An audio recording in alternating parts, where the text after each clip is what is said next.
Since ancient times, the holy scriptures of mankind have reported about celestial visitors which came to earth from the depths of the universe to teach their knowledge to their chosen ones, their prophets, and their messengers.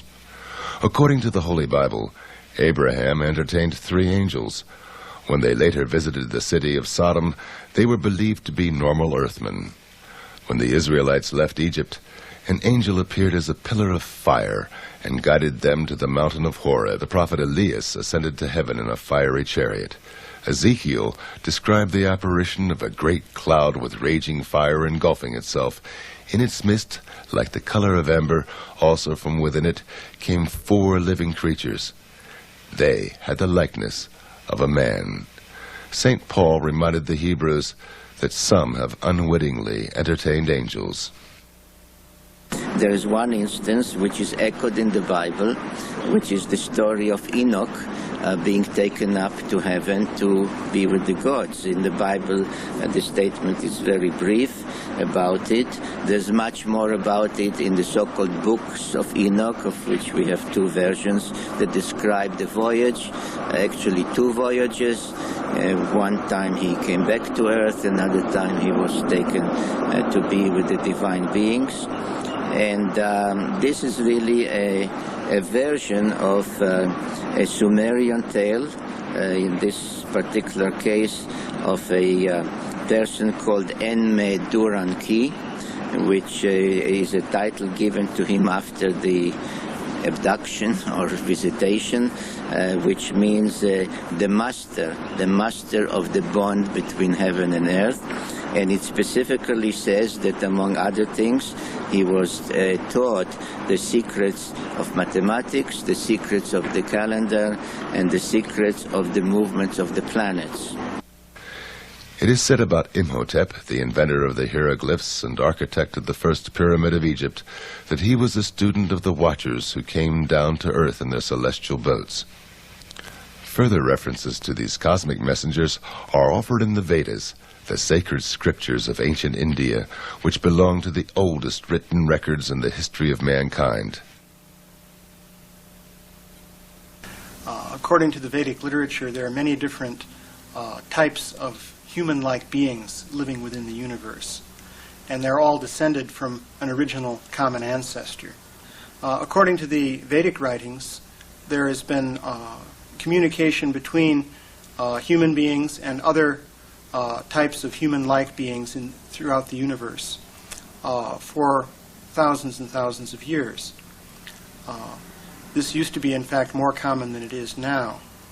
According to the Vedic literature, we're now in a period called the Kali Yuga, in which communication between humans and higher forms of life is somewhat curtailed. So actually the idea is that this communication was much more extensive in the distant past. Why did these contacts take place?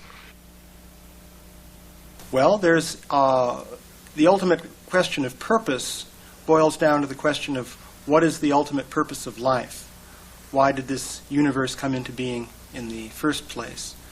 The basic concept that you have in the Vedic literature, starting in the middle, basically, of the explanation, is that you have living beings who have spirit souls. The soul is the essence of the being, who are in a state of ignorance. These living beings are situated in bodies made of the material elements. And because of these material bodies, they don't understand the true nature of the self. So there's an evolutionary process whereby, through experience in the material world, in different material bodies, one can gradually elevate one's consciousness. So life on Earth also is a school, so to speak, in which living beings take bodies of human form on the Earth to undergo certain experiences which in due course will elevate their consciousness. So the purpose of communication from higher beings in the universe is to aid in this process, to give people instructions which will ultimately enable them to attain to a higher platform of consciousness.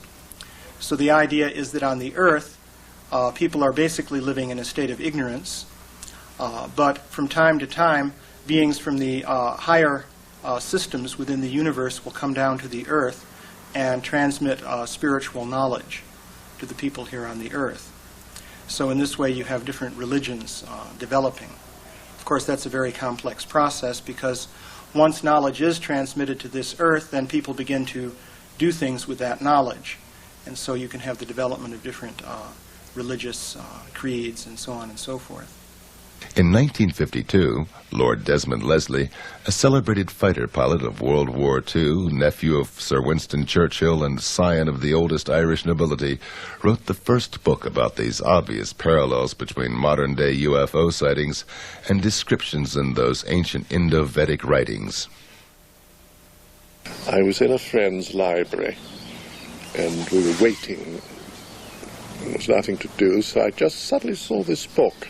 Or rather, it seemed to jump out of the shelf at me, Atlantis and Lemuria, written in 1890 by Scott Elliott, published by the Theosophists, with maps of Atlantis and descriptions, all taken from the astral of the Akashic record. It was very exciting. The thing that interested me most was the description of their flying machines, which it said was circular and glowed in the dark and could move very quickly on this free energy. And they were called Vimanas.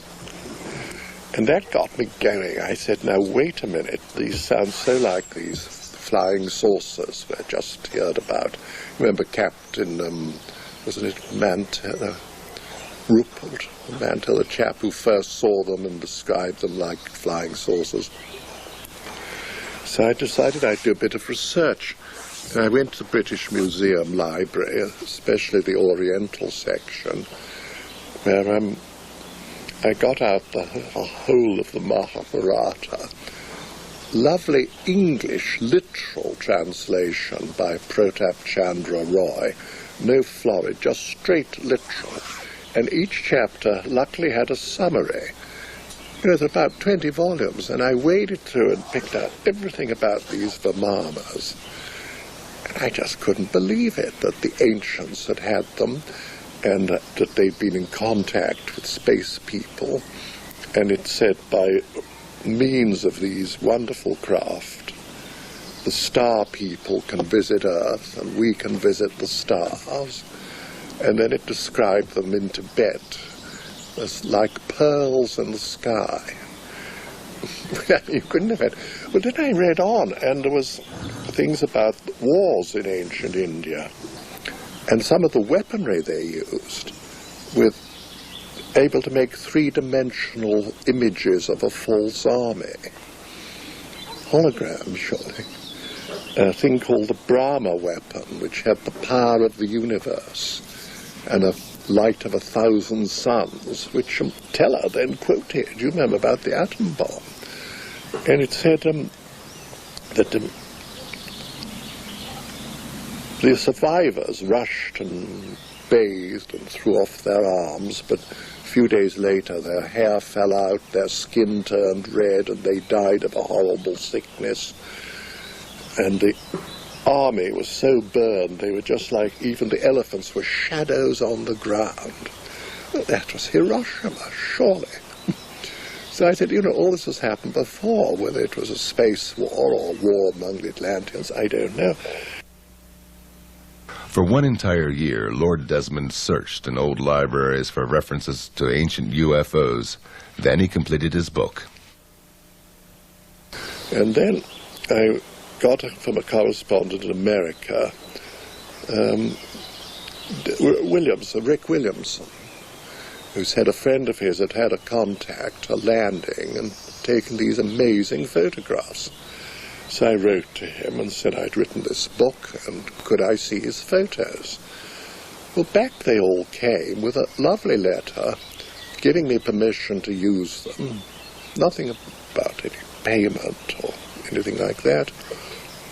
These astonishing pictures of Adamskis, which were quite unlike what we thought a UFO should look like. And we had them tested for atmospheric hazing and recession and all, and it came out that they were large objects quite a long way away and not little models close up.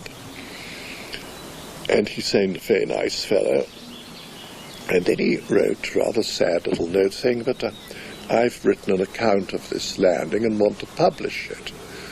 So my then publisher, Werner Laurie, which was headed by Waveney Girvan, said, well, if you use his photos, you're going to kill his book, so what are we going to do?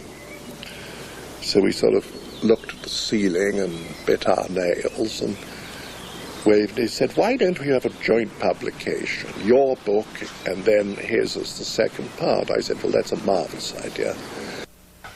George Adamski, a lecturer on Tibetan philosophy in metaphysical circles, had observed and photographed dozens of UFOs at that time. On November the 20th, 1952, together with 5 witnesses, he drove into the Californian desert to watch for UFOs. After they had a sighting together, he separated from the group and saw a dome-shaped craft. A young man in brown overalls with long blonde hair came out of a ravine and approached him. They started communication in sign language. At the same time, his companions observed the encounter through binoculars and confirmed the contact later in notarized affidavits. Lord Desmond decided to investigate the George Adamski case on site. Well, and I eventually got over to America at a time when you couldn't take any money out of England, 1953, and met this amazing man. And he lived in a little house up on Palomar Mountain with his secretary, Lucy McGuinness, and Alice Wells. They were very hospitable. Making a little money hadn't affected him. And he was an incredible fellow. You know, he would sometimes really annoy you by telling you the most absurd things which you knew weren't true. And at other times he'd come out with such profound wisdom. Are you going to be able to filter this off? And you talked to him, you asked him? I have, more or less on gestures and mental telepathy, as it is known talk transfer. He does not speak. I mean, he didn't at the time, but I have met him since, and he does speak very well English as well as in the other language. Did he tell you where he came from? Yes, this time he told me he was from Venus, although I have met men out of from other planets as well. And you had to sort of dig information out of him. Now, perhaps you remember the first contact, he said he took photos, and they all were burned or didn't come out because of the UFO being so near. I asked him if he had the negatives, and he dug them out, and they were black. But I held them up against the sun, and you could see the UFO. It was there. But it needed a lot of light to see it. He hadn't spotted that. He also hadn't spotted that all the proportions of it were in perfect golden section. A lot of little details like that. Now, I asked the 2 ladies, Lucy and Alice. They said yes, they'd seen him talking to the spaceman, and they'd seen this flash as the UFO took off. And they also earlier, as he described, saw the big mothership. And that was chased away by a lot of American planes. You know, it just took off and went off. 4 years later, the U.S. Air Force project, Blue Book, officially confirmed that indeed one of their pilots chased a UFO on November the 20th, 1952 over Desert Center, California, precisely where Adamski met the spaceman. And the other thing that worried me was the footprint of the Venusian in the sand, because it was all sort of gravel, that desert. So he directed me so I could find the place. And I read the book, and it said the visitor kept rubbing his foot into the ground. And I did that, and under the gravel was beautiful sand, and I left a perfect imprint of my own feet. So that was true. Later, Adamski claimed he was contacted by extraterrestrials who are living among us unrecognized. They invited him to fly with them into space. Aboard a huge cigar-shaped mothership, he had the opportunity to take a look into outer space and onto the moon. he wrote a second book about these experiences, Inside the Spaceships. Then he described to me a thing, mind you, this was 1953-54, how he saw these fireflies in space out of the UFO window, which then, 1969, the first moon trip, you know, Glenn sees these fireflies in space, exactly like Adamski. He told me there were 3 asteroid belts. Well, I believe they found a second one somewhere beyond Neptune. And he said there's another beyond Pluto. We wait and see. And he told me how when he was on the big mothership, they had this amazing, amazing movie. I've never seen anything like it. All the images, there was no screen, and everything happened all around you. Well, that was a hologram.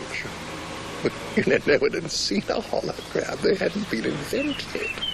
I believe if you read this published material, you will find the descriptions of the firefly effect that was years before John Glenn reported it in 1961. The description that there are more than 9 planets in the solar system, actually 12, and we have acknowledged 11 so far.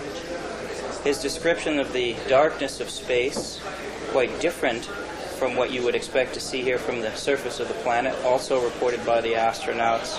There are numerous accounts of what he has described from space, this atmospheric collection on the moon, and activity on the surface of the moon as far as fog, clouds, water. All these things were reported by George Adamski already in the 50s, way before we had a space program. And I believe that stands for itself. People can always criticize, but I've yet to see any substantial, tangible evidence that anybody's ever come up with. Indeed, official NASA photographs show clouds and water on the moon, although these are impossible according to science. These photos were presented by the Danish NATO exchange officer, Major Hans C. Petersen, in a lecture in Washington, D.C. in 1995. Whether I like it or not, I have to say that science is not telling the truth. I have in my possession pictures from the moon which, one, show smoke or vapor or something else racing from a crater. Now, to have smoke racing from a crater, you need an atmosphere. Otherwise, smoke cannot race. So, moon has an atmosphere. Some advanced scientists today agree and say that the moon have an atmosphere 65% or 64% of Earth's atmosphere. Well, then it can also hold water. In one of my pictures from the moon, which I have got from NASA, you see water on the moon in an artificial water reservoir. On the next picture, which is taken by Michael Collins on his second trip around the moon, where he photographed exactly the same area, probably because he also had seen this water reservoir. The water reservoir was gone, meaning that it was camouflaged, so that we could not prove that there was any water on the moon. On another picture from the moon, we see 2 tunnels very clearly, not just a hole in the cliffs, but a nicely square, artificial made hole into. And right in front of this tunnel, in the side, left side of the tunnel, there's a huge, thick pole or obelisk, or what you would call it, which is clearly artificial. And many, many, many other things. We see objects moving and leaving tracks behind. NASA called them stones rolling down the moon's surface, but if you look closer, investigate the picture closer, you can actually see on shadow and light that it is rolling up the moon's surface, and so on and so forth. So we know definitely that science is not telling the truth about our moon. So that the world today is actually living on one big lie about their own lives. Because the governments don't tell the truth they know about the visiting space people. We have got a wrong story about our planets, about our moon. So our science is built on wrong teachings, and so on and so forth. But where do the space people come from? From Mars and Venus, Adamski claimed. Impossible according to science, but still, Introductory Space Sciences, a textbook of the United States Air Force Academy, claims it is possible that UFOs originate from, quote, the planets in our own solar system. It furthermore confirms that one of 4 observed groups of extraterrestrials, quote, appear to be essentially the same as Earthmen, and that contacts, quote, may have already taken place secretly. Do they have bases on our neighboring planets? We don't know. Lord Desmond Leslie has another explanation. Now, I told him at the time, I said, but surely your Venusians were etheric people and materialize because here Venus is probably very hot. And he said, they were no goddamn spooks. I said, no, nor was resurrected Christ. You know, he was fully materialized, but I'm not talking. No, he wouldn't listen to that. He didn't want to confuse the issue. I think that was it. He just didn't want to confuse. Because I'm also certain that some of his trips were taken astrally, which, as St. Paul says, is so real you can't tell the difference. St. Paul says, whether I was in the body or out of the body, I know not. I think the most important thing I learned from George Adamski is that we on Earth are not all that unique in the universe. The universe is populated with persons like ourselves, people at various stages of development. There are billions and billions of planets, around billions and billions of suns, billions and billions of galaxies. We don't know any end to the universe. But George Adamski told me that it is reasonable to believe that there are people like ourselves on other planets. Now, if we think the conditions are inimical to human life on other planets, as for instance Venus, what do we know about higher dimensionality? So George revealed to me that there are vibrations above the vibrations that we are familiar with, the vibrations which permit tangibility, the matter of touch. I would compare it, and he compared it, as to the vibrations in light. We have a spectrum, for instance, ultraviolet on one side, infrared on the other, where the vibrations which we are familiar with in the center. There's also a spectrum of tangibility in the atom itself, and this is true all over the universe. And while we're familiar only with the vibrations which make the tangibility we're familiar with possible on Earth, he was aware that there are other invisible tangibilities and that contact may be made. This ties in with the whole religious history of angels, for instance, from other places, of demonic creatures from other places. The universe is so much more complex than we had any idea of. He revealed to me this type of a universe. Adamski's books were published worldwide, and shortly afterwards, he established a global network of friends on all continents.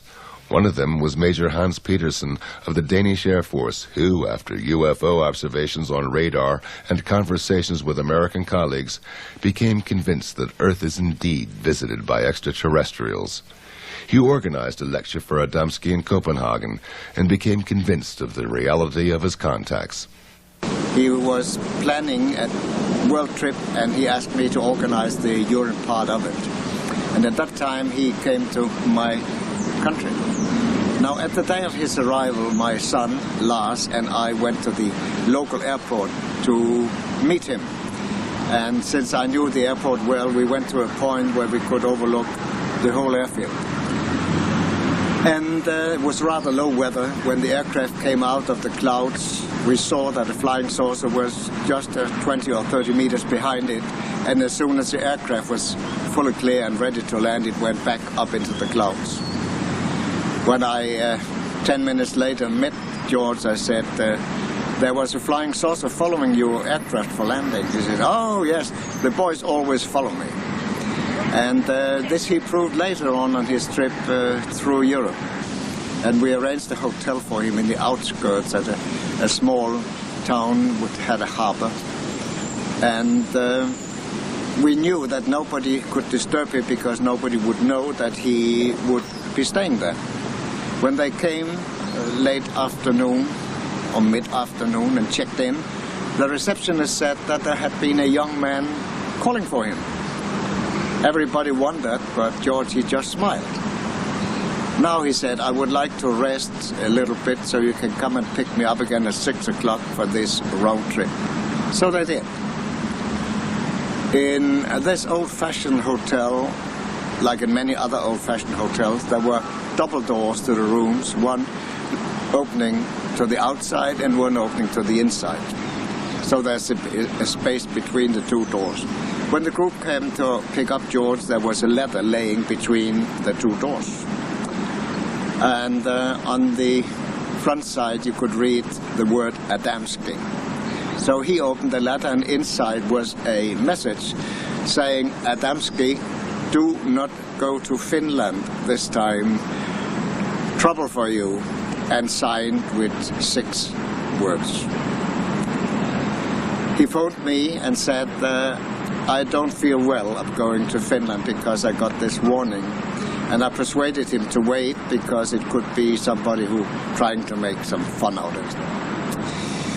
Next morning early he called me again and he said, I met a spaceman this morning, a man from Venus, and he handed me a small parcel which he asked me to develop to the Pope in Rome. So I will definitely not go to Finland and I'll also not go to Germany. So please make arrangements. And I did. Meanwhile, our group in Copenhagen was a bit skeptical that a spaceman had been around in their environment.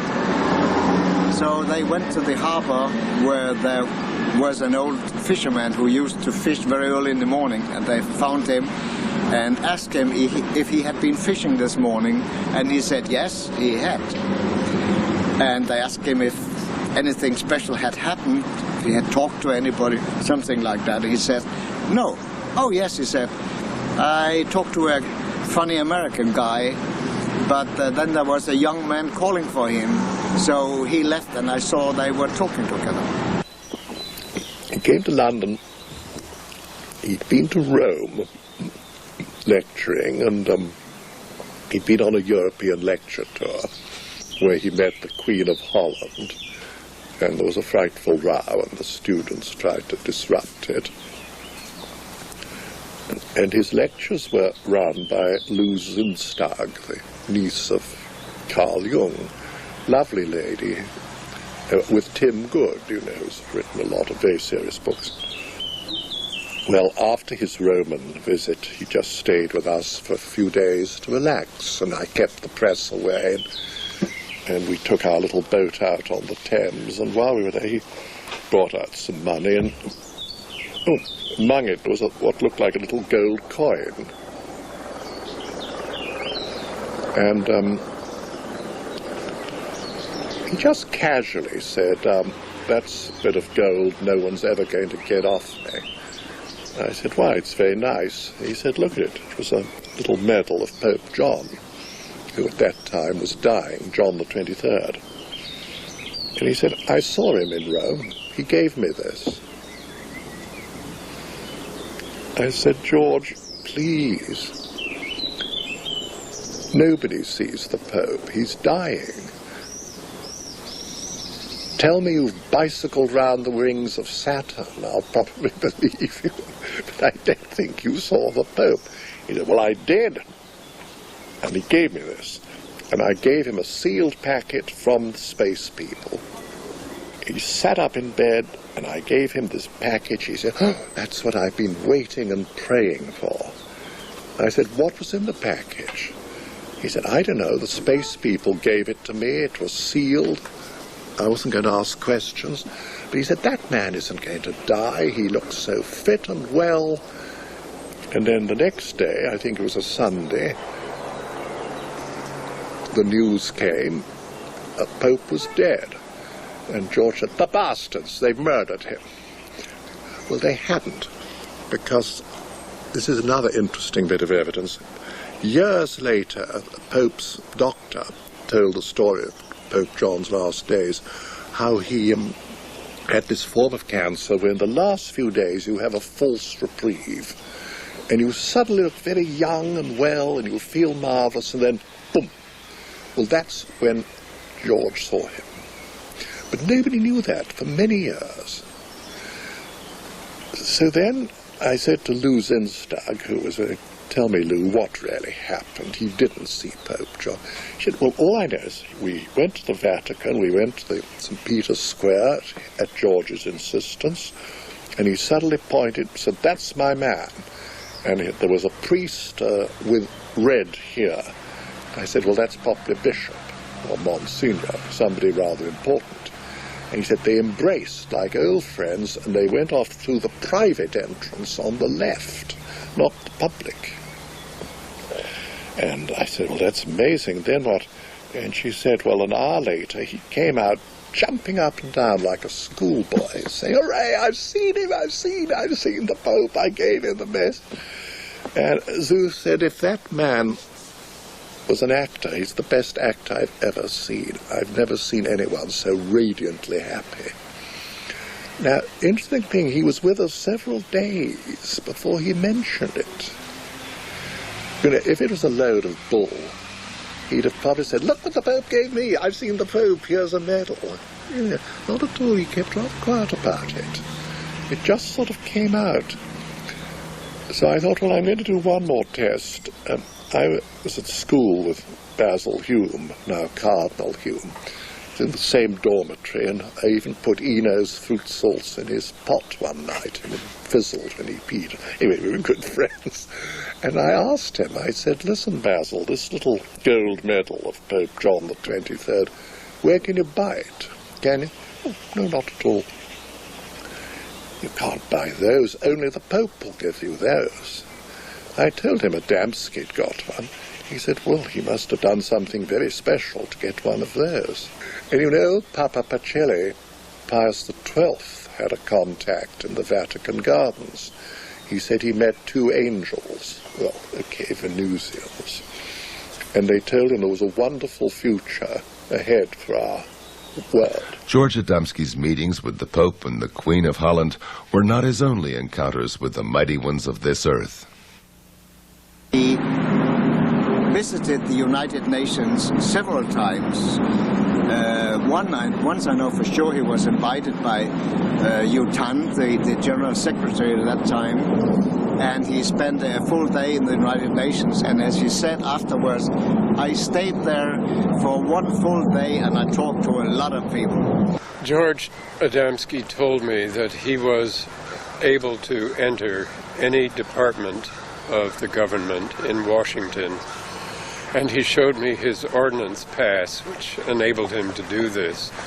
I was very familiar with this type of a pass because I had worked for the United States Ordnance Department between the graduate work at the University of Rochester in the physics department and my work at Eastman Kodak Company.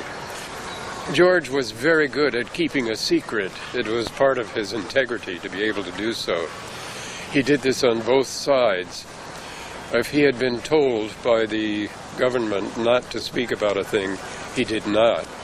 If he had been told by a spaceman not to speak about a thing, he did not. It was not easy. He said it this way, my heart is a graveyard of secrets. At another time, this will be to go too far to tell details about it, but he left Earth for some days for another planet. I was informed beforehand that he would leave the planet, and he called me right away after he came back and told me that he had to go to Washington on his arrival because he had a message to the president. But he said, I cannot tell you what this message is, but if you follow the political situation on Earth, you will, for yourself, be able to see what the message contains. In 1 year, you will see the result. And 1 year later, we had the Cuban crisis. And if you put your hand on your heart and tell the truth, you will probably know and acknowledge that if President Kennedy had not solved the Cuba crisis just the way he did, we would have had the Third World War. For in the final analysis, our most basic common link is that we all inhabit this small planet. We all breathe the same air. We all cherish our children's futures. And we are all mortal.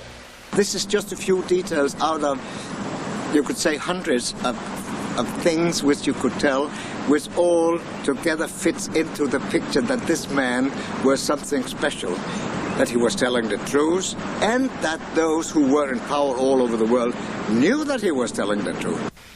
Why are they still not telling the public about the existence of UFOs and extraterrestrials? Why is the government, why are they all so paranoid about these? Because it's free energy. End of the oil monopoly, aviation as we know it, the automotive industry. For something much better, but, you know, they won't get their greedy little hands on it. So they'll go to any lengths. When the oil runs out, they'll probably pretend they've discovered it and release it. We have a great deal to lose, both politically and economically, by the type of acknowledging that the fact that they're here. They propulse their craft by electromagnetic energy. This is free energy. It radiates from every planetary body, and it costs nothing. Free energy, you wouldn't have to pay your light bills, gasoline for your cars, any of this, etc., etc. And we as a society, we as a world, function on the consumption of petroleum. We literally, if we stopped using petroleum, the whole world economic system would cease to exist. The type of chaos that would result, the people who control the power have no intention of letting that go. That's one of the reasons. There's also religious reasons as well, because some religions teach that there's nothing up there. And when they have to start acknowledging the fact that life is a universal manifestation, then we have to rethink some of the statements we have. And we're very rigid in our minds. We don't want to acknowledge anything different or change. I think you can see that in the political climate here in the United States today. Glenn Steckling, a U.S. airline pilot, controls the heritage of the UFO contactee today. The son of German immigrants, became a witness of UFO sightings and encounters in his childhood, as did many others in Adamski's vicinity. My experiences with George Adamski began in 1963 when my parents and I met him and later spent time with him both in Madeline Rotifer's house in Silver Springs, Maryland, and also he spent time with us in our house in Alexandria, Virginia. That was due to an experience that we had in Washington where we sighted a dome-shaped, bell-shaped craft, and due to that sighting, we got in contact with Mr. Adamski and then met him and subsequently spent the last 2 years of his life, whenever he was on the East Coast, together with him. I spent a number of times with G.A. George Adamski in Madeline's house when my parents and Mrs. Rotifer would go out and arrange lecture tours and engagements in the Washington area. And so I have very vivid memories of Mr. Adamski and the sightings that we've had out at Silver Springs. Many others besides the Rotifer film, which was taken a month before his death. And the type of people he was associated with, yes. When we moved to Denver, Colorado, we contacted Mr. Adamski after having read the book Inside the Spaceship and asked him, we were about to move to Washington, D.C., and if he would come and lecture in the area because Brad would very much like to have him there. He immediately wrote us back and he said, funny, there's a lady in Washington, D.C. who asked me the same thing, so please get in contact with her. And so this is how we became friends with Mrs. Madeline Rotifer, and with her we experienced with Mr. Adamski many, many of privileged, many different experiences, such as seeing the Scout Cups, such as seeing, I can't even tell you how many Scout Cups or Space Cups we had seen over the years, because I don't think anybody would believe that. And then he went out to see that there was a Scout Cup very close to his window, because the very same thing happened to my husband and me some several years ago, shortly before he passed away. And we were sitting in the living room in the evening, and a feeling of great love came over us. Not a personal love, not an emotional love, a universal love. And with it came, the whole living room was lit up. And so we decided to go and take a look. And as we went outside, there was this beautiful Scout Cup hanging a few feet over the floor. You could see inside the porthole. It was the most fantastic sight. And this feeling stood with us, I would say, for many, many weeks. The most spectacular incident took place on February 26, 1965, when a lady from this circle, U.S. government employee Madeline Rotifer, participated in a contact and was present when Adamski filmed an alien spaceship with her own camera at close range. We met him in March of 1964. I arranged a lecture at the Civic Center, about 10 miles away at Rockville. And we became friends. I knew him only 1 year and 1 month, the last year of his life. And he visited from California here about 5 times in that last year of his life, just intermittent. He didn't stay at this house all that time. But on February 26th, approximately 8 o'clock in the morning, a space friend, contact of Mr. Adamski, came to this house. I was still asleep, but when I got up, Mr. Adamski told me that he had been told that we should get cameras ready for filming later in the day. And of course, I had never seen one so close before, or I didn't expect that they were going to come hovering that close in my yard. I would have rented a Polaroid or prepared with more cameras, but Mr. Adamski actually helped me put film in the little 8mm Bell & Howell movie camera. And he had film in his Kodak camera too. And we waited. Now, they did not tell him what time they were coming, but this was earlier in the morning, but this was middle of the afternoon, about 3:30, when we noticed them at a distance. And we were at the dining room window looking out, and they came in closer. And by the way, 3 more spacemen came and knocked at the door just before the incident. And Mr. Adamski went, and they told him they said, "Get your cameras ready, they're coming."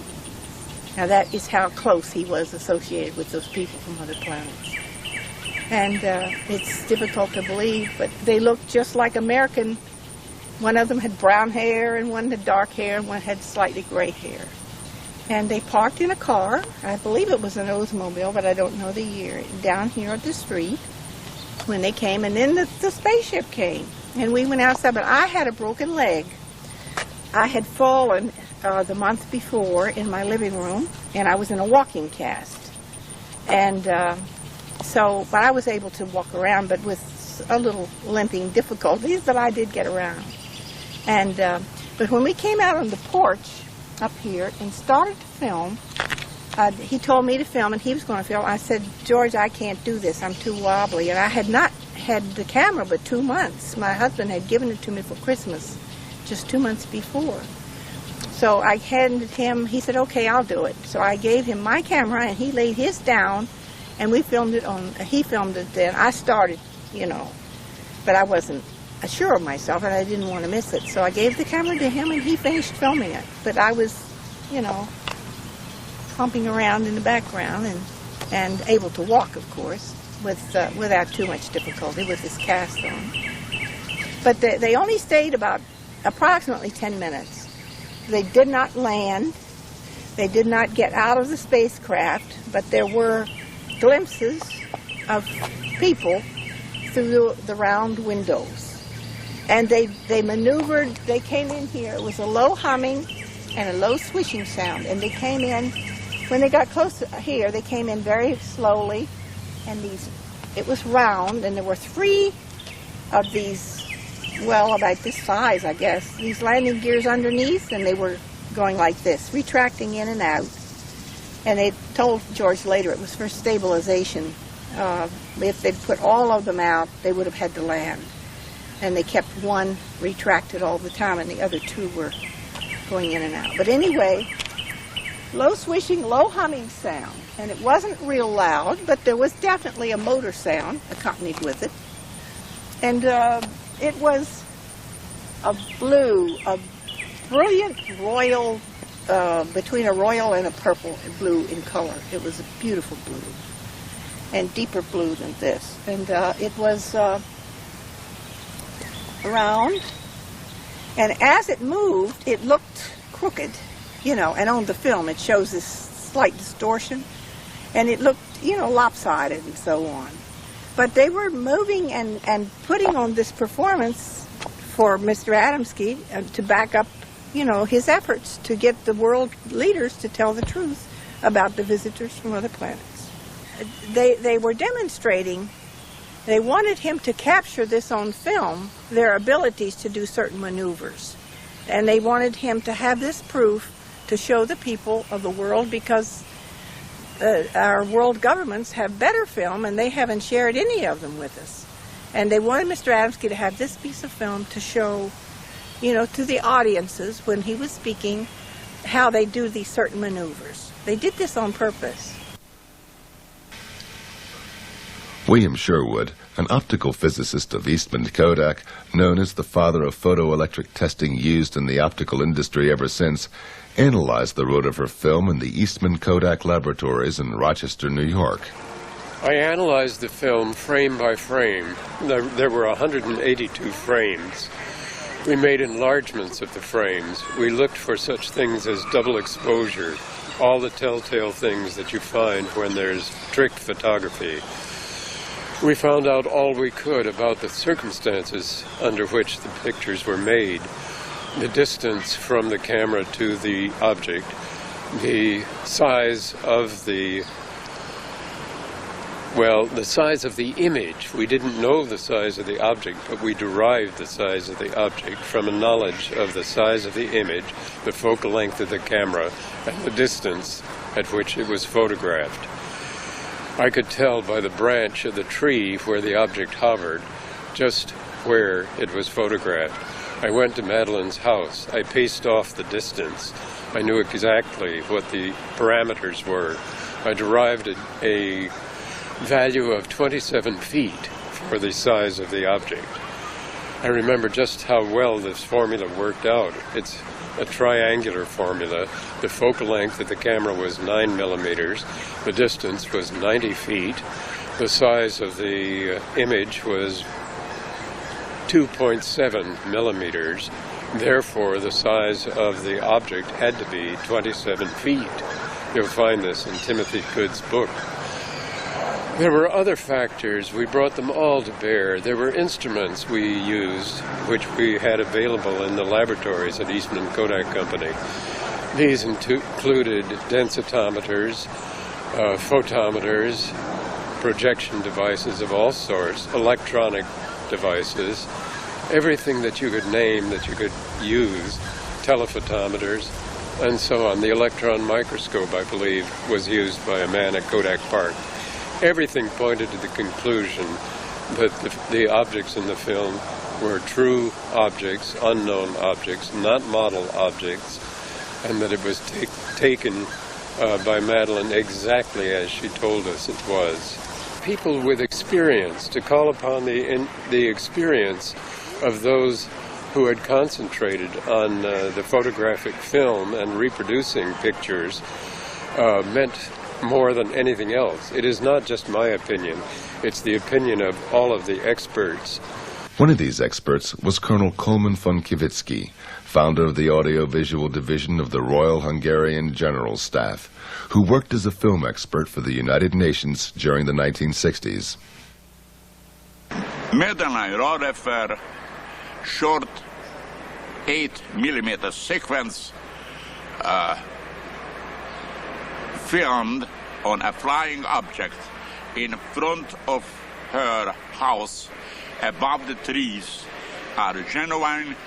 I was personally on the location and I verified the distance where the UFOs were flying and all the necessary environmental circumstances which excluded any kind of faking this movie film sequence. Madeleine Rodefer was a medical secretary or a nurse at the United States Government Air Force. Madeleine Rodefer presented a movie film at the Air Force. I think so, that was the Project Blue Book. When that would be fake, I don't believe that an employee of the government would show a fake movie film to the really high authorities of the United States Air Force and the Project Blue Book, where are real professional people, an expert on the motion picture film and especially on the amateur film. Bob Oechsler, a robotics engineer and former mission specialist of the NASA Goddard Space Flight Center in Greenbelt, Maryland, is also convinced of the Rodefer film's authenticity. He believes the flight pattern indicates an energy field which enables the disk to maneuver independently of terrestrial gravitation. The individual images as they came up clearly showed something that you could not see with the naked eye in looking at the film or even looking at the individual prints under close scrutiny, and that there was a haze, if you will, a very tight haze, almost like a fuzzy outline around the craft itself on the image. Now, this, of course, compared to the trees that are visible in the film, which were crystal clear and very well in focus. In other words, you have a very sharp contrast. You immediately might be concerned about the possibility of capabilities of double exposure, which is, of course, very difficult to do with film. However, in this particular case, we found it very, very intriguing that the craft itself had very, very sharp contrasting edges along where the porthole areas are and around the top of the cab. But especially in the bottom portion of the craft, we began to see that there was light emitting from the craft, but this was not a light such as a glow, like a reflection you'd get if somebody was projecting a light onto an object. This was rather interesting because it tended to suggest that there was some form of energy associated with the vehicle itself that was actually causing this sort of a red glow in the undercarriage area. But that, along with the glow that we were getting, the sort of a haze, a very, very distinct fine haze around and very, very close to the craft itself through the images, suggested that there was an actual radiation effect.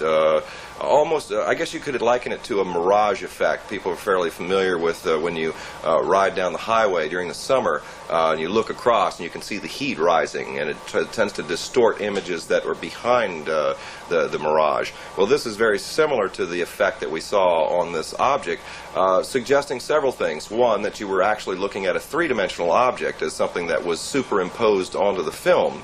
That, again, suggested credibility with regard to the film. And secondly, it suggested that there was technology associated with it. This was not just, a trash can lid or something that was just casually thrown up in the air while filming was going on. So began to become much more encouraged with what I was seeing. The more I began to look into the individual segments, the film itself, the motion, we began to see things that you might liken to a distortion. In other words, the craft itself physically changed shape. Now, not the whole craft, but it seemed that portions of the craft changed shape. Now, this was a product either of what you might call an optical illusion as a result of the technology associated with the craft, the method that it used to maintain its levitated state to violate gravity, or it was a mechanical apparatus associated with the craft itself. We noticed that the ball structure in the bottom of the craft, in concert with the receding of these individual structures, that the one portion of the craft had an indentation that would go in every time this one ball would go up, and then it would come back out into a round disc or circular area.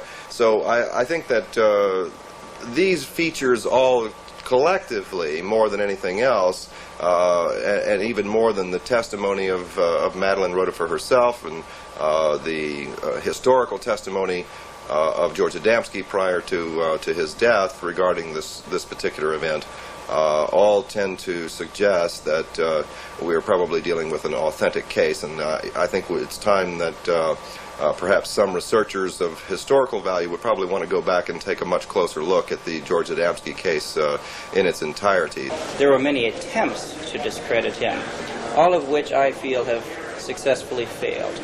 First of all, they try to debunk his pictures and cannot do so successfully. They've claimed they were water coolers, and that was proven wrong.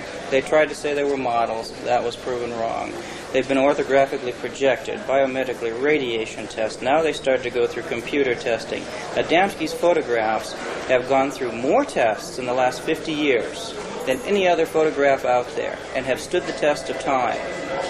And I wonder if the rest of the pictures could sustain such the same test as his have.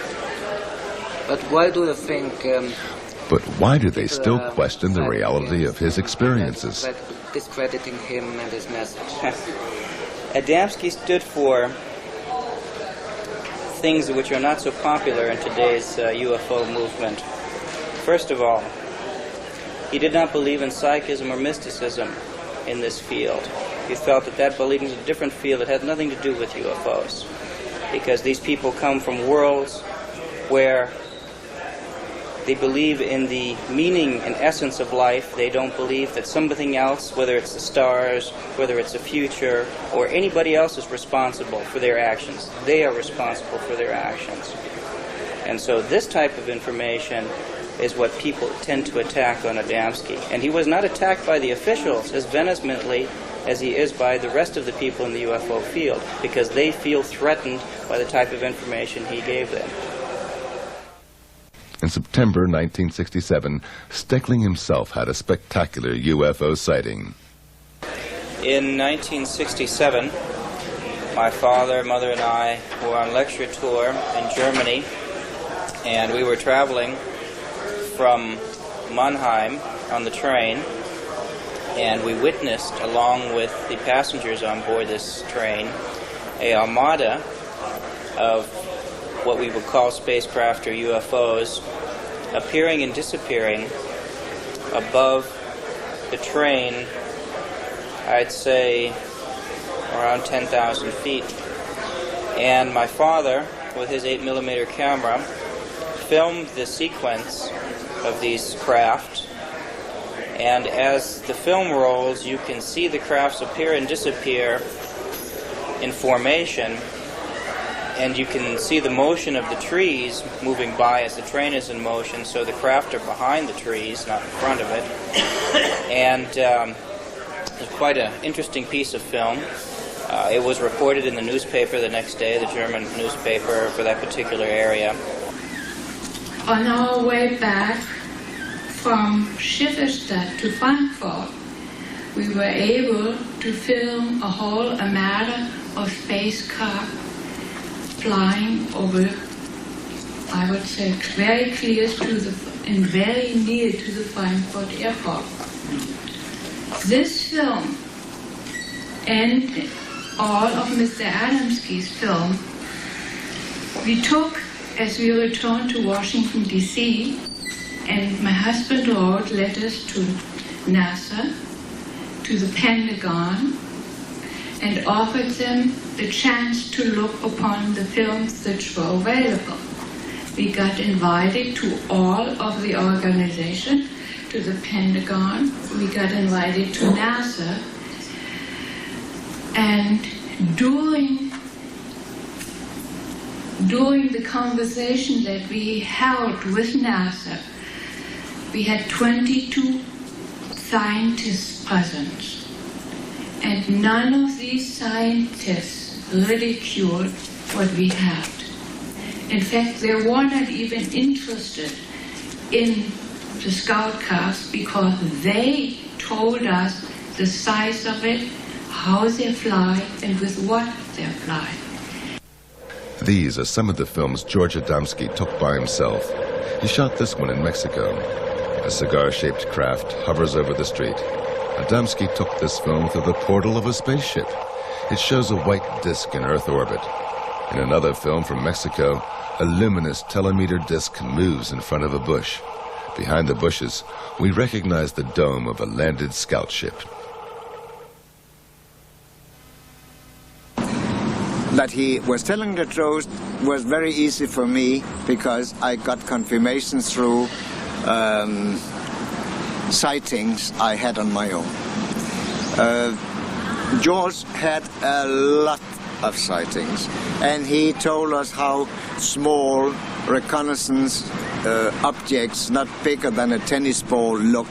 He told us that there were some even larger. He told us there was reconnaissance object with a crew, normally 3 normal-looking people and 2 robots. He told us there was big motherships who carried the flying saucers into the atmosphere before they released them. He told us about objects, underwater objects which could fly in space or dive. And he told us that they could dive into the water without any sign of disturbances on the water. Even if the water was completely still, it was diving just like on a trick film in a movie with behind a mirror or something like that. And over the years, I had many sightings where I saw these small reconnaissance objects. I saw the object with a crew. I saw a mothership, and I saw 2 landings and so on. And nothing of what I experienced was outside what George Adamski had told us. So to me, there was no problem. I had the proof that he was telling the truth. Adamski-type spaceships were observed and photographed all over the world. They have appeared over Japan and Mexico, South America and England, and in many other countries. In August of 1991, one witness was able to film a landed, dome-shaped craft near Carp in Ontario, Canada. The small reconnaissance probes were photographed in Denmark and the U.S. from close range.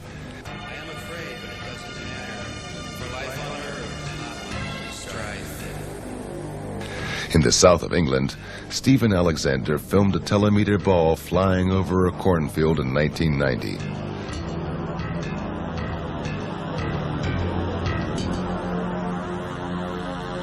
This spectacular footage was shot in June 1973 during one of the first flights of the Concorde.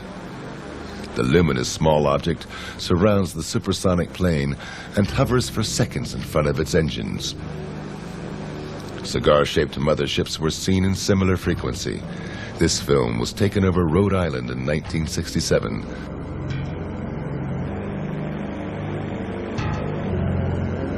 This photo was taken over Texas in the same year, or over Lake Onega in Russia in 1978.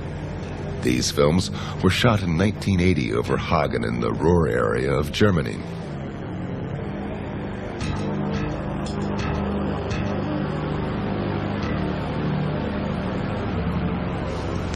This official film with the Russian Space Agency was taken in June of 1992 by cosmonauts of the Mir space station.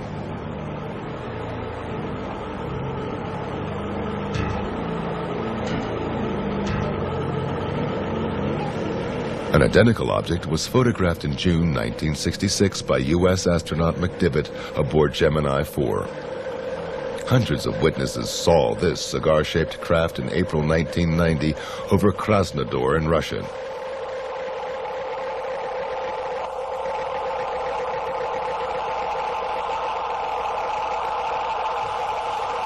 This film was taken in July 1995 in Mexico near the Popocatépetl volcano. And this cigar-shaped craft was filmed by Tim Edwards of Salinas, Colorado in September 1995. Experts who analyzed the footage came to the conclusion that the object is more than half a mile long. The mothership is surrounded by small, luminous craft. Another case from the year 1954 was even investigated by the British royal family. About 2 years after Adamski, a UFO like his landed up in the Lake District, in Cumberland, Lancashire, so up there on the side of Lake Coniston. And two small boys, Stephen Derbyshire and his cousin, took a little photograph, 2 photos of it. And in the second photo it was moving and it was distorted, just the way, you know, a golf club appears to be curved. They used to think it was bent. It wasn't. It's the movement of the film. And we compared them on orthographic projection to Adamski's, and they matched perfectly. So Prince Philip actually wanted to see them, and they were sent. I arranged it through the Queen's Secretary, Sir Boy Browning, who was a very nice man, and husband of Daphne du Maurier, who wrote Rebecca, and a great war hero. And they were taken, but the deal was no press, no inkling. And the press begged me. They even said, look, just nod and we'll give you £1,000. Well, I mean, today I suppose some arsehole would have sold the whole story, but you know, in those days a deal was a deal. So they met him and they told their story. Finally, Lord Desmond encountered a spaceman by himself when Adamski visited England. He was going to lecture in Bath, and again he was staying with us. This was an earlier visit, not the one with the Pope, it was earlier. So I took him to Paddington Station, and the sequence of events is quite interesting. It was a very grey, dull, dark day, okay? A porter took his bags. I said, get this gentleman a first-class seat. Yes, sir. So we went. So the porter chose the seat, not us. We went into this first-class carriage, with one other man sitting in it, with this marvellous silver-gold hair, beautiful blue suit, and dark Polaroids. Why wear dark Polaroids, you know, on such a dark day? Apparently they don't like our light. And he radiated, I don't know what. He just had such an aura that I was almost knocked over. And he then took off his glasses and smiled at us as much as say, hello, I brought you here. I hadn't been very well, unfortunately, and I was so sort of dismayed by this that I went out in the corridor and said, George, come here. What do you think about that chap? He said, I don't know. I said, well, I think he could be. I mean, there's something very odd about him. This orange skin, dark glasses. Anyway, I'm just making it up. So then the whistle blew and the train went. Well, I wish I'd stayed aboard, because they'd no sooner got talking than he revealed himself with the secret handshake. And he said he was working as a scientist in England, pretending to be one. At that time is 1963, when he was here, he had told us that there were quite some living in Europe, and he said there were 15 living in the Scandinavian area. And some stayed for a longer time, some stayed for shorter times. They came and they went and so on and so forth. Now, in the later years, we have found out that they are rather active in the Swedish area. And 2 days ago, I had a lecture in a society inside the United Nations called SEAT. And a week before I left, the space people working in Sweden sent me a elementary message to give to the United Nations and to the world leaders via one of the contactees in Sweden. So they are around, they are active, but in many, many cases people don't know that they are there because, as I said before, they look just like we do. They fit into our society, they even work in our society. They are interested in and concerned in our development as a race, as a society, and the type of behaviors that we display, what we are doing to our planet, the destruction of the only place we have right now. We're not unlike they can go to different places. They're very concerned with that, and they bring a message of peace and understanding, purpose of life. It has nothing to do with fear, it has nothing to do with manipulation of the mind, nor the taking over of the world and this planet. I can assure you they have societies and much better places to live. They certainly wouldn't need this place. They've been coming amongst us for thousands of years. And we as a civilization are not very receptive to peaceful ideas. We tend to be very aggressive. Whether we burn people at the stakes, or whether we discredit them for their ideas, or blatantly shoot and execute people, I would be very hesitant. I would be very cautious coming to this world because we're not very stable. And so they have decided to walk amongst us more in a Peace Corps type of situation and then help individuals or individual bodies with the type of information they bring. On April the 23rd, 1965, George Adamski passed away after a heart attack. He was buried in the Arlington National Cemetery in Washington, D.C., close to the grave of President John F. Kennedy. But in the hearts of his friends and followers, he is unforgotten to this day. They are convinced he was not just an ordinary person, but a man with a mission. The last thing he showed me, before he left, and that was the last time I saw him, he pulled up his thing and showed me his navel. He didn't have one. He had a starburst incised in his belly, the depth of my finger, cut into the flesh, deep, deep, deep channels. I said, how the hell did you get that? He said, I don't know, I was born with it, I've always had it. I said, well, who are you, George? He said, well, I don't know, but you see, I cannot remember anything before I was 4 years old, when my parents, who were Polish immigrants, came to America. And they told me, while they were waiting on the docks for the ship, with a little boy, 4, George Adamski, a mysterious man just came up and took him away. A few minutes later, brought him back again. But he was a different child. George was a person who was always receptive to this type of thought and the type of message that they brought. He already spoke of it in the 30s. He had a number of sightings already before the telescopic shots that he took in the late 40s. And why not George? You can say that of anyone. Why him and not the next one? And then why not the next one and not him? It was him, and I'm sure that they examined him by looking at his thinking and his reactions, and if he would be a good person to bring this forward. He was genuine. You could feel truth and genuine friendship. He was friendly, and he was not an actor of any kind, he just wasn't. He was sincere and honest, and you could feel the honesty and the warmth from him. And he was enthusiastic and very happy about this film, because this would help to silence some of the critics.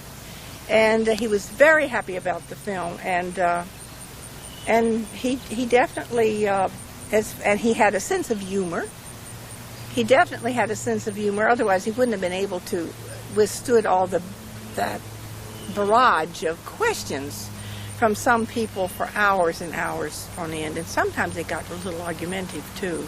But he definitely said, no, none of this. He said, I'm telling you the facts, and I'm sharing them with you, and he says it's up to you to believe it or not, but he said it is important that the people of Earth know that these people are here, and they've been coming for hundreds and thousands of years, but now, because we're about to go into space, that's what they told him, and also that we're having difficulty with atmosphere here on Earth because of pollution that would continually get worse. And remember, this was 1965, and it has occurred too. We have many problems, as you all know, with thick and thicker pollution. George Adamski was not the only contactee. Shortly after he went public, others followed and claimed that they had similar experiences. Some of them were charlatans and cultists who spread messages of salvation and tried to deceive the gullible with cheap fake films or discredited the true contactees. But others had genuine experiences.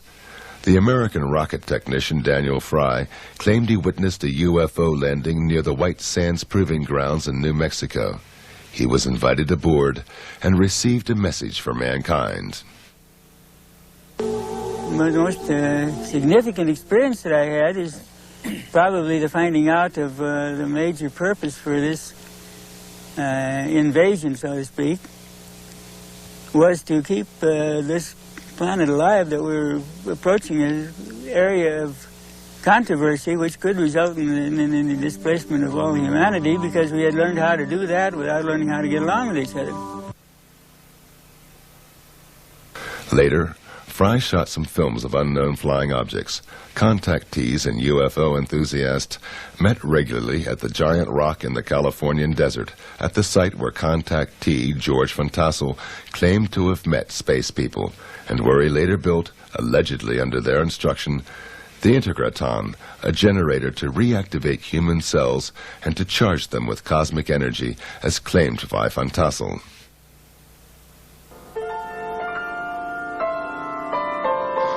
One of the early contactees who spoke regularly on the giant rock conventions was Howard Menger. Menger presented what many UFO enthusiasts had long waited for: physical evidence and a message of deepness and beauty.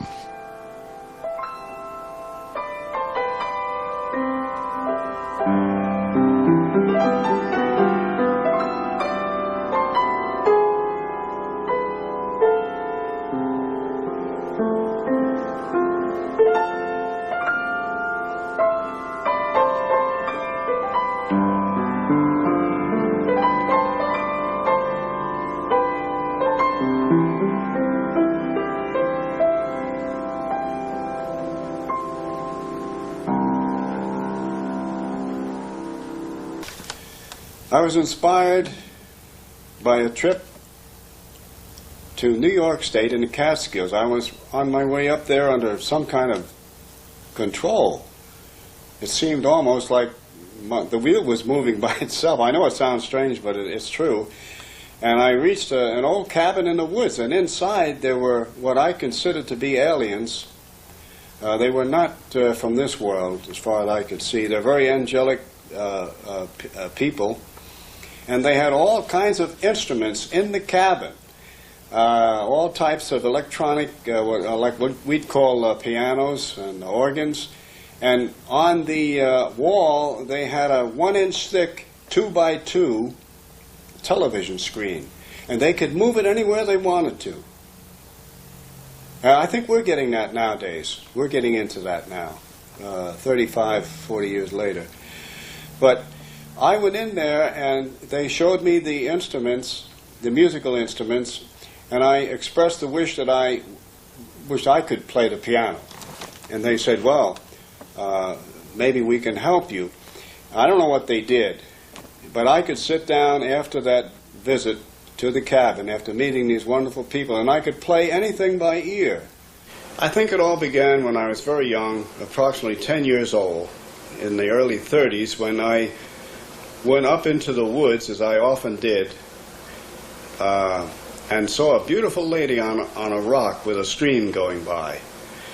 And I was really surprised, because first I thought it was one of the farm people, because there were farms nearby.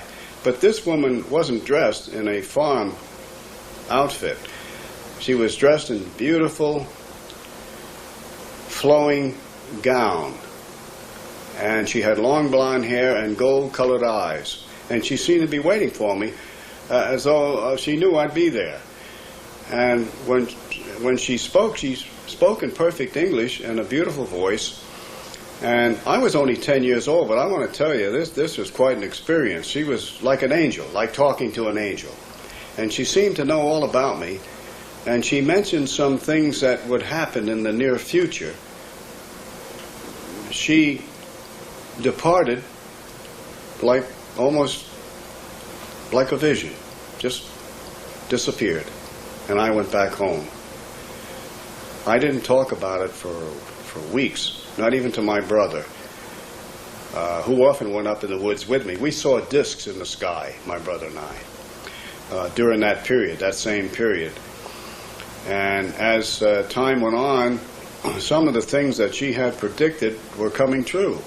They continued from the girl on the rock right on up to the very significant ones in 1956, when the craft came in, these huge 40 to 50 foot craft, and they carried these beautiful angelic aliens. And of course, at first I wasn't ready for any of this. No cameras, no recording equipment, no witnesses. But after that, I prepared myself with cameras, witnesses. I had witnesses. I was taking a movie on one incident in 1956 in Highbridge, New Jersey, where a craft was coming in. It's in my new book, the Highbridge incident. The pictures are in there. And the craft is coming in, and I'm taking a colored movie, 8mm movie of this.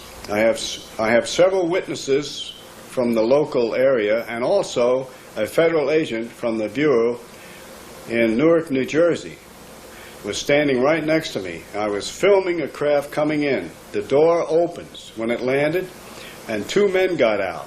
One went to the left, one went to the right, and then a beautiful lady got out. But she had a type of spacesuit on. And she walked toward me, and when she got about 25 or 30 feet from me, she didn't say a word. And she touched something shiny on her belt. And that shiny thing got bigger and bigger and bigger, and finally enveloped her whole body to where I could see her body as a light form. And then it disappeared. And I was really surprised. I yelled back at the craft. I said, "Where did she go? Where is she?" And they yelled back in perfect Oxford English, "She's here with us in the ship." So evidently their technology has taken them into some type of teleportation, which we haven't approached that yet. Our scientists have not approached that yet, that I know of. And so evidently they have mastered time, motion, and energy in some way. Shortly after that, the two men went in the craft, the door closed, and it silently rose and left the area. I only have parts of it and slides I made from the original. The Federal Bureau of Investigation, the Bureau out of Newark, New Jersey, took the original film. As you know, there is a definite government cover-up for three reasons: political, religious, and scientific, and for national security. Indeed, Menger had hundreds of eyewitnesses at that time. Psychiatrist Dr. Berthold Schwartz spoke with about 40 of them and became convinced that Menger's contacts were real experiences. Well, living in northern New Jersey, where I practiced medicine for many years, I used to hear years ago on the radio Howard Menger on the Long John Neville show. And I was quite interested, to put it mildly. How could someone make these statements and make all these claims and these other things going on. Then, of course, reading about it in the papers. And my patients would ask questions, people across the board, straight Americans. So one thing led to another, and then by fortuitous luck or whatever, coincidence, I met different people that were closely associated with Howard, leading citizens, not just average Joes, good, solid Americans. And they had quite a story to tell me. So the ball of yarn started to unroll, and I became more and more involved in who this man is, where he's coming from, how do you explain these things. One man himself was quite a well-known inventor. He knew Howard's family. Another one was a leading reporter for the highest circulation paper in northern New Jersey, who happened to be a classmate of my roommate at Dartmouth College years ago. So I had a contact there. The fellow opened up. He did a whole series of stories, and he said, I don't know this thing, but Howard is truthful. He's telling it as it is. The story never changes. It's the same way. And in that town of Washington, New Jersey, I interviewed this high school principal. At that time, I interviewed a blind lady, but a very fine woman of some note locally. And she told me quite a story with another teacher, a physician. Oh, gosh, you name it. Another fellow lived in the south part where they have all the hunting, and he kept on the moon potatoes that Howard had, so-called, the specimen he picked up wherever he was, out in space, who knows. But these people swore by him. They told some extraordinary stories. What did those eyewitnesses see? What did they describe? Well, I remember once, of course, the craft or whatever they are, the lights in the sky and the landings in the field, the great sociological, psychosocial significance of thousands of people present.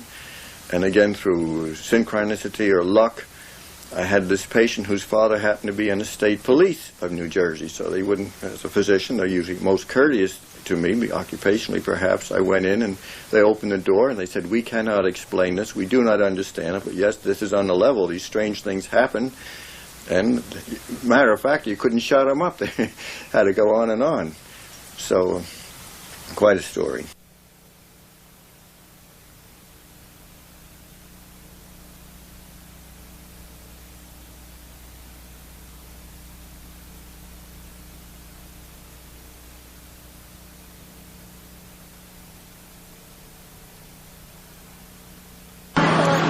There were people that said they saw lights in the sky and things that darted very fast that didn't look like a helicopter or a plane because it moved too swiftly. And I remember we all came down to look at the field where the flying saucer had landed, where he said it had landed. And it was round, like burnt mark on the ground where the grass had all been singed.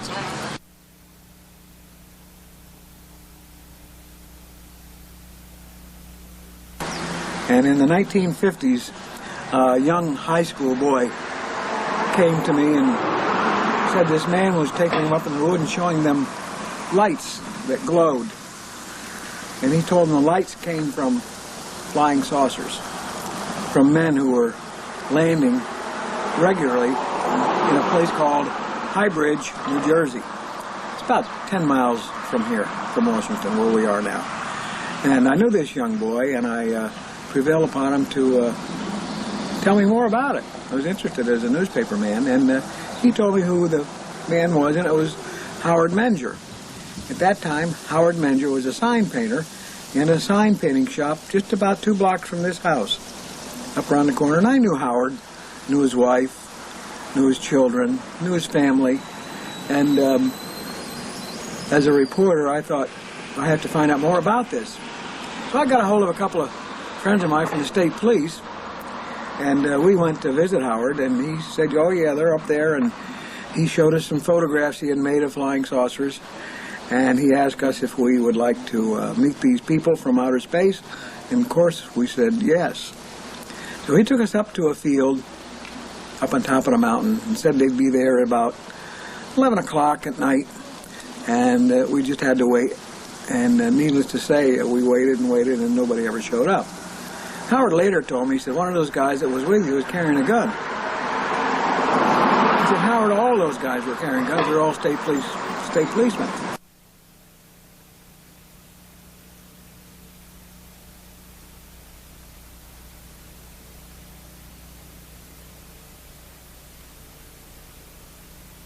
one evening, he advised me that there would be a sighting he believed, so I took a girl I was dating at the time, whose name was Dorothy, and a friend who worked for my father. His name was Richard Barry, and he was repairing televisions for my father. He was a student, I think, of Princeton at the time. I couldn't drive. I didn't have a license at the time. So Richard drove Dorothy and myself down there, and we met at Howard's house, sat in his kitchen, had cocoa, as I recall, and he said, let's go up into the woods and we'll see if... He said, I think the ships are here. So we did. And it was Howard, his wife Rose, his sister-in-law Mary, who I think was single at the time, myself, Dorothy, and Mr. Barry. And we broke up into groups. Howard and two of the women went one way, and myself and Mr. Barry and Dorothy went another way. And we walked down this wood trail, and we did see these pulsating lights in a ravine, kind of hovering on the ground, and these were believed to be he said they were scout ships. And they seemed to be translucent, like you could see through them, and they seemed to have brighter cores inside, like a light bulb would do, or a vacuum tube would do. And they would change colors. They'd be pink, and then they'd be green, and then they'd be white, and whatever. They just kind of seemed to hover over the ground. One of them did seem to put out a little light, which kind of went round us, I think, and then went back in again. And we were awestruck.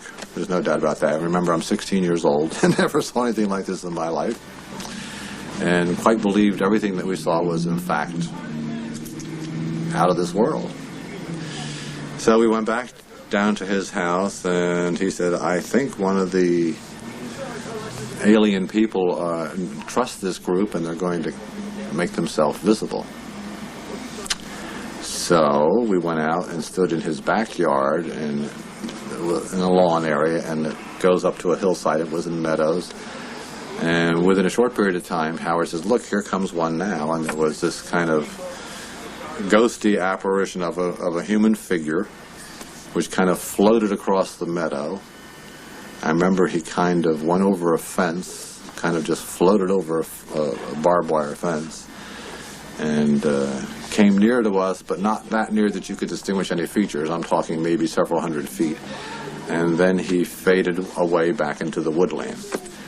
And that was it. And we went back to the house, and we were just like, whoa. Greatest thing that ever was. Another incident I recall vividly, Augie Roberts, the photographer who was documented so much of this from the early days forward, was once at Howard's house, where Howard was, just after a whole series of exciting events out in the field with the craft landing, whatever the thing was. And Howard was alone in the house. Augie knew that. And yet Howard was carrying on a conversation with another voice. Now, unless Howard is the world's greatest ventriloquist, which to my knowledge he isn't, Augie said, what is going on here? One of the curious who wanted to see firsthand what was behind Menger's contacts was the young journalist, Constance Michels. She was so fascinated by the young contactee that she felt in love and married Howard Menger in 1958.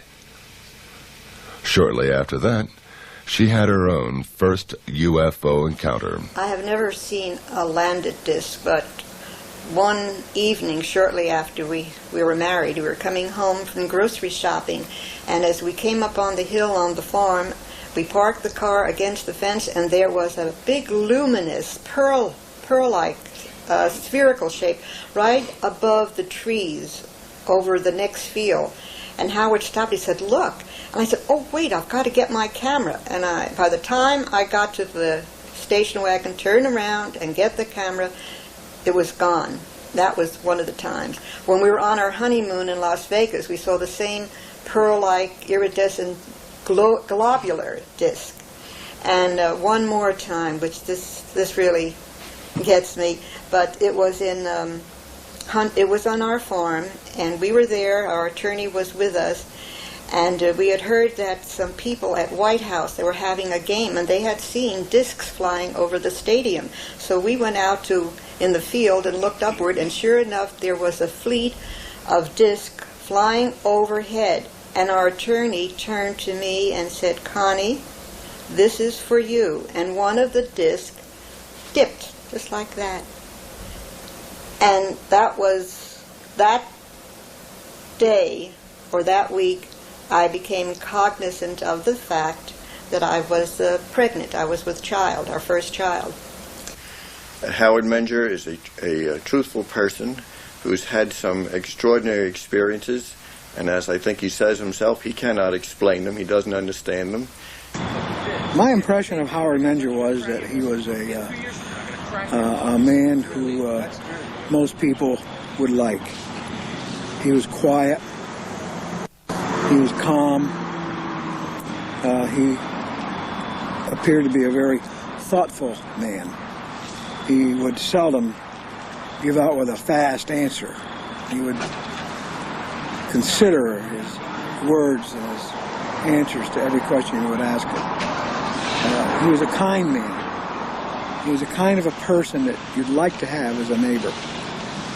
He minded his own business. He was on the quiet side. And that's why I think he commands so much respect, because people don't expect to have a guy talking about flying saucers who looks and talks like Howard Menger. He's a father figure. As a psychiatrist, I certainly would say that Howard appears in every way to myself to be a healthy, good citizen, of sound mind and body, as most of these people are. We've done formal studies on this long ago. It was just logical to assume that there are non-terrestrials throughout our cosmos. And if they are coming now, as they have come in the past, why could not this young man, who had a good business, who had a family life, who was well known in his community, was well respected, why should he go through all this trouble to get ridiculed and harassed and lose a lot of his business? And for what purpose? It certainly wasn't for money. We lost heavily trying to get this message across. He eventually lost his first home, and when we were married, we lost our farm home. And we had to just pull up stakes and start all over again, no home at all, and work very hard. So for all those skeptics out there and debunkers, we get very angry, especially I do, when they say, well, you're doing it for money, or you're trying to sell your book.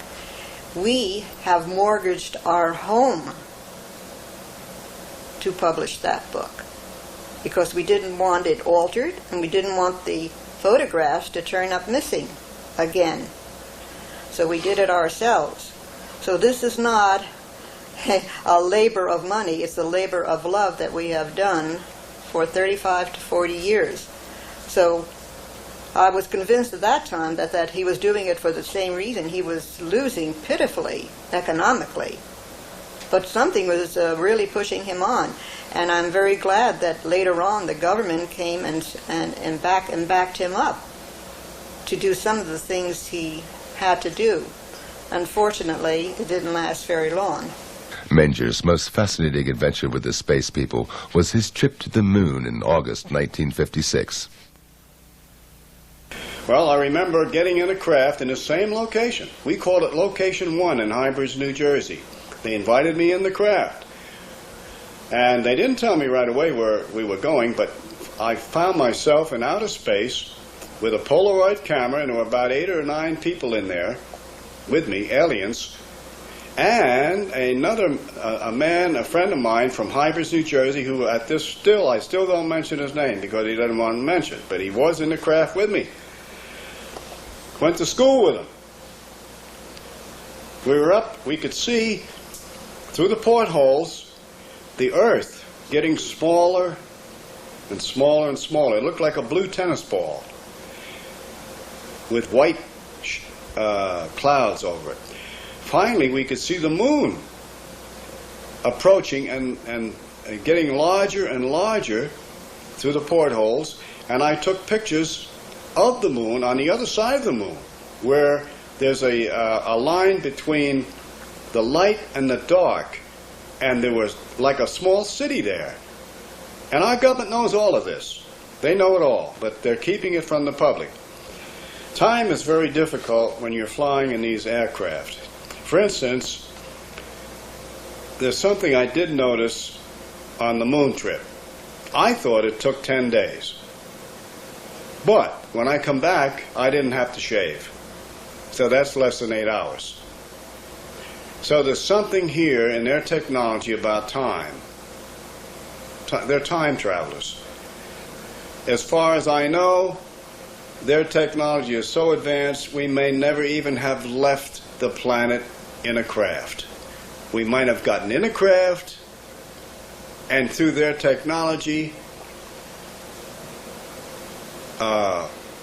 contacted the moon section and put it on a screen, and I thought, who knows? They're so far ahead of us that I really don't know. Any time that he came back from what he called a contact, he seemed to be very elated, very happy and elated, and just bursting with happiness or goodwill. It seemed to affect him that way. The early phase of his contacts with the extraterrestrial visitors inspired Menger to develop theories about electromagnetism and gravitation, and to experiment with exotic UFO propulsions on this base. So what happens in my theory is that the electromagnetic field surrounds the disk, cuts off the cosmic particles coming in, so that gravity, which is a push, my theory, is no longer a push in this area, because it rises. Allowing it to rise, it cancels out the push that I call gravity. That's my own explanation. Now, whether it's true or not, you know what? I don't really know. But on that theory, I did get a craft off the ground. 1951 was when things really happened, because I built an anti-gravitic electrodynamic propulsion 4-foot radio-controlled craft, which looked like a flying saucer. And I flew it quite a bit around Hybrids, New Jersey. And one time in the afternoon, it got away. My controls, I lost control of it, the radio control. And it went up about 500 feet and then went west. And I was pushing buttons like mad, and it just didn't respond. It got away. And there goes approximately, today's dollars, $60,000. Now, in those days, money, a dollar was a dollar. And it took me 2 or 3 years, a period of that time, to come up saving that kind of money and buying the parts to build a craft like that. But it was successful because 2 weeks later, FBI agents came out of Newark, New Jersey, to my shop in Washington, New Jersey. I had a machine shop and sign shop there. And they said, Howard Menger? I said, yes. They said, well, we want to tell you that your craft crashed, and they showed me the pieces, on the Ohio-Pennsylvania border, which is several hundred miles from Hybrids, New Jersey. So that's, and it crashed. I don't know whether it hit a tree or what happened. And they traced me from the parts. I bought these parts in electronic shops and hardware stores on Route 22 in New Jersey. And they went to these stores and traced it down. And they're very good at this. And they came right to my shop and said, stop, don't do it again. Keep quiet. You will be visited by some representatives from the Pentagon. They are interested in the propulsion system. So, by the time in the late 50s, they kept coming back in this and that. Now, I didn't put a lot in the book about this because they said not to. But in the 60s, they didn't have a contract, as you spoke of, but they did sponsor me to go to Colorado Springs and actually build in cooperation with 80 other scientists, engineers, and all types of men who knew what they were doing, build a between 40, 50-foot craft, and it flew successfully. And we were shushed up, none of us could talk, and it was a wonderful experience, all paid for by the government. I have a picture of a Mercedes-Benz that the government paid for me to travel back and forth, Colorado Springs and High Bridge, New Jersey. The deal with the government had its price. Manger had to leave the UFO movement completely. Yes, they did silence me. I silenced voluntarily because of national security, which was their biggest reason. And being a patriotic citizen and a veteran of the United States Army intelligence back in World War II, yes, I did keep quiet for security reasons. Because in those days, the Soviet Union was at odds with us. They were our enemies. And they didn't want this technology or any of this out for fear that it would get in the wrong hands and used against us. For a time there, we had to give it up entirely, any contacts with UFOs and Howard was gone so much of the time. He was involved with the government, which it's very difficult for the family. I want to tell you, when you're dealing in intelligence work, it's very difficult for wife and family because your husband can't tell you exactly what he's doing or where he's going or when and if he's coming back. And that's all left up to conjecture, and it gets to be very uncomfortable at times. And however, that was resolved eventually, and Howard decided to give it all up and just devote his time to me and to the children and to his work until such times it would be more appropriate for us to talk about his experiences and our experiences together. But his life, his thinking, still was overshadowed by his experiences with the space people. They even influenced the life of his children, Heidi and Eric. Deeply. Yeah, the philosophy was probably the best thing they gave me anyway. I think it's given me a good open-mindedness and a good stable foundation. That's probably the best thing, if anything, that they gave us. It gave me the niche to my music because I'm a musician and I went through all types of music from Baroque, opera, jazz, modern music, and the only way I really found the way I wanted to go was through the faith that I have in it. It was really from the core of our family that I got that faith. You're dealing with a human being who's had an extraordinary experience and is bursting with knowledge and wants to tell all that he knows, but sometimes cannot. And it leaks out over the years, and persistent questioning, and going over the events very carefully, trying to remember what I call parables that the non-terrestrials told him, trying to figure it out ourselves, what they meant, what the knowledge was, and realizing that it was we who had to do the searching and find out what it all meant, that we were not going to be given a textbook for aliens. We had to figure it out ourselves.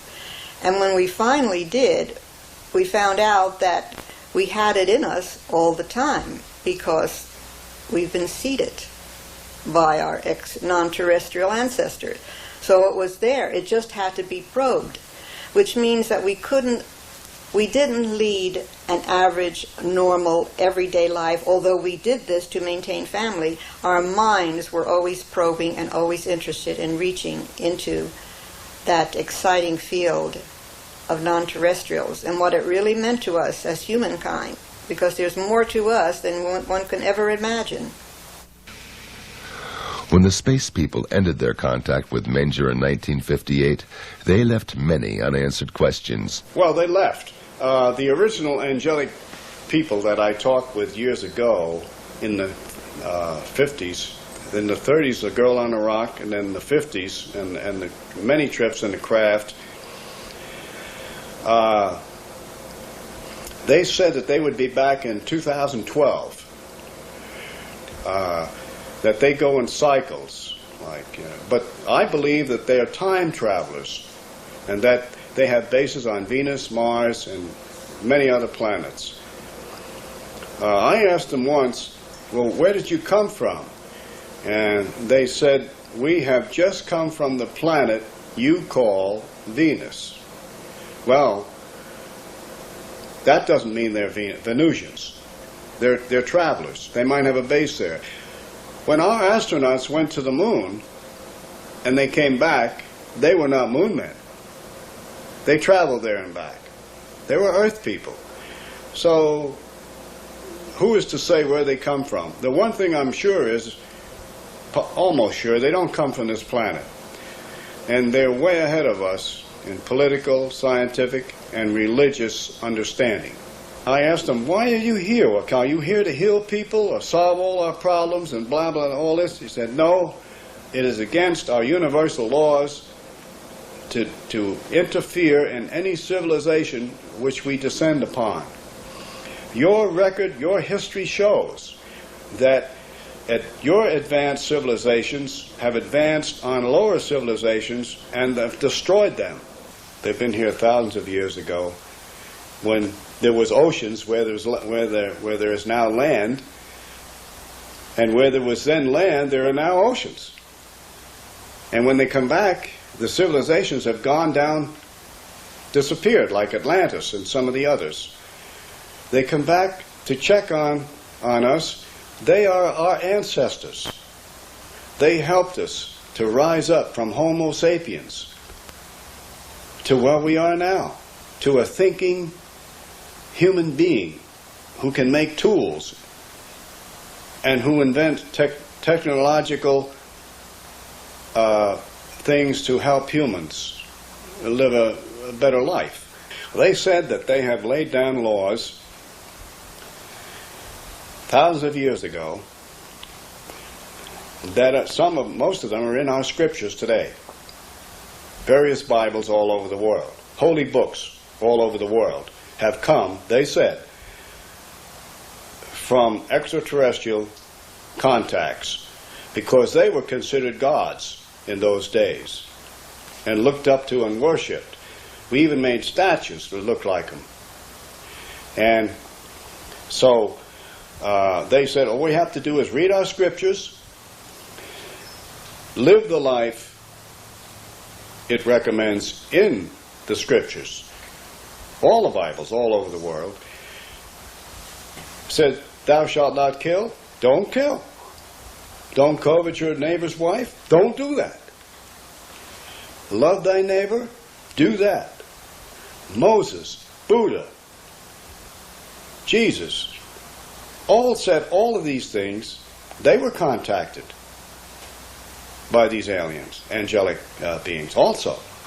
Connie Menger believes that there is a strategy behind the proceeding of the extraterrestrials, a program to educate us step by step.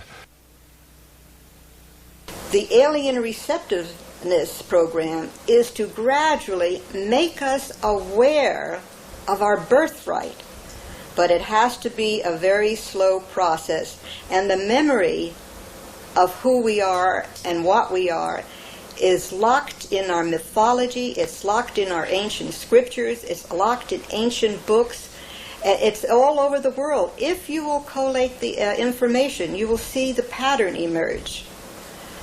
However, we have to go very slowly because the memory of that has been obliterated from most of humankind.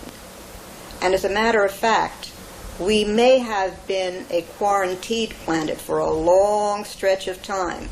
And now that we are being monitored again, and some of the brain cells that they so so graciously gave us are beginning to expand, and they are beginning to recognize, at least a lot of us are beginning to recognize, we belong to a galactic family. Now, what is our purpose? Our purpose is to inform as many people as possible and give some scientific background to that, to show them that there is a possibility that we are not alone and that we come from a very different heritage other than anthropoid. As a matter of fact, we're children of the stars, but we've come through an evolutionary process because that's nature's way of producing better forms for better life expressions. They leak information out either by direct isolated contact cases and or holographic means to get the message out slowly so that the mind has a chance to adjust. There is a mental adjustment that needs to be done. And that needs to be done first on a slow scale, and then as it accelerates, it will become worldwide. And that's where the consciousness upliftment comes in. That if once they know that there is others out there, and they're very much like us, and that's why they're sending those entities that look most like us, and are probably very close to us biologically, as I said before, because they're our family. And there is another reason. It must be done slow, on a slow process, because a higher culture will always destroy the lower structure. We have infrastructure in our industries, in our governments, in our religions that would fight so fiercely against this thought or against others coming in, because after all, the vested interests have control of this planet and control of the countries and control of the wealth. They don't want to have to deal with this on a hostile level. It has to be done slowly, and it has to be changing the mental set first. It's one reason they're here is for a spiritual reason, to develop us more on a spiritual level. Technology is advancing quicker and going further ahead than our spirituality, and that's very dangerous. Personally, I feel that we have to have a greater reverence for life, all life, greater respect for our planet, greater expression of intelligence between each other, and greater care and responsibility for everything that we do. We have to take responsibility and take charge for what is happening today, because that is the only way we can change it. And once we do these things, we become, I wouldn't like to use the word worthy, we become more receptive to contacts with other people.